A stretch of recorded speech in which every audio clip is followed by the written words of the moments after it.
She's just tired because she went on a 2.5-mile run earlier this morning.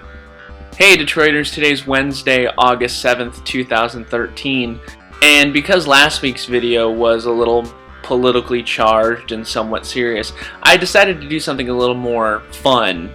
At least I think it's fun. You probably won't think it's fun, but I think it's fun. What I'm going to be doing this week is counting down my top 5 favorite novels. These are just novels that I've enjoyed reading the most. I've gone back and reread over and over again, and I find them to be some of the greatest, in my opinion, that I've ever read. So without further ado, here are my top 5 favorite novels of all time. Number 5, A Portrait of the Artist as a Young Man by James Joyce. You either love Joyce or you hate Joyce. There's really no in between. I personally love Joyce. I love reading his complexity. I love reading his character development. And Joyce really embraced that with Portrait of the Artist. It's a true coming-of-age story following the main character, Stephen Dedalus, from his early childhood years when he first becomes fascinated with the written word, to his college years where he discovers his sexuality, all the way up until his adult years where he struggles to really figure out who he is. So it's a great read. It's a complicated read, but it's a great read nonetheless. Number 4, The Sun Also Rises by Ernest Hemingway. Hemingway, like Joyce, is very polarizing. You either love him or you hate him. I can understand why people wouldn't like him. He's a little misogynistic. His writing style isn't really all that elegant, but the story itself is a wonderful take on masculinity in the World War I/World War II era.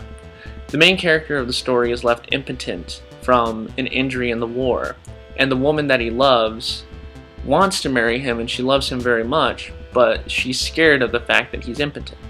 So he struggles the entire novel trying to figure out whether or not he's a man, how he can express his masculinity, how he can compete with his more masculine rivals for this woman's love. It's a wonderful, wonderful look at what gender roles can do to a man.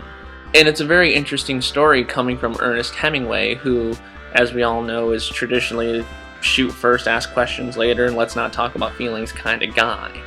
Number 3, As I Lay Dying by William Faulkner.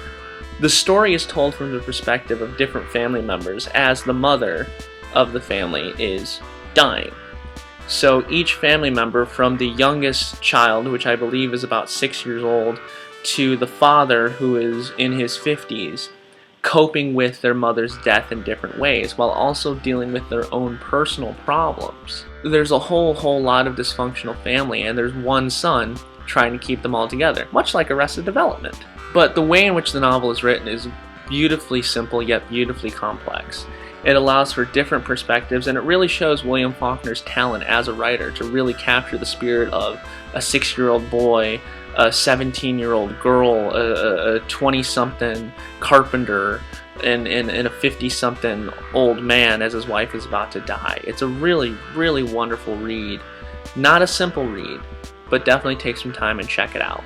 Number 2, Middlesex by Jeffrey Eugenides, cataloging the story of Cal, who starts way back at his family's history, all the way up through his coming of age as a girl, and sort of how he went from being Callie to being Cal.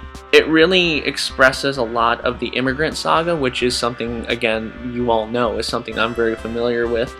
It also deals a lot with Detroit history, Detroit culture, the effects of race and racism in the city and the surrounding areas, and it's beautifully written. It follows a very complex storyline, but it does it in such a beautiful way that it makes you want to keep reading it. And my number 1 favorite novel of all time, The Great Gatsby by F. Scott Fitzgerald. I'm not going to go through the story because I'm pretty sure you're all familiar with what it's about. But I will talk about why I love it. And I love it because it's that glorious commentary on the American dream. The idea of somebody having to sell part of their soul, metaphorically speaking, in order to be successful. The idea that the people who are on top are not necessarily on top because of their own hard work or dedication, but because they maybe happen to be born with the right last name. And it also goes to show that the people on top really aren't the best morally.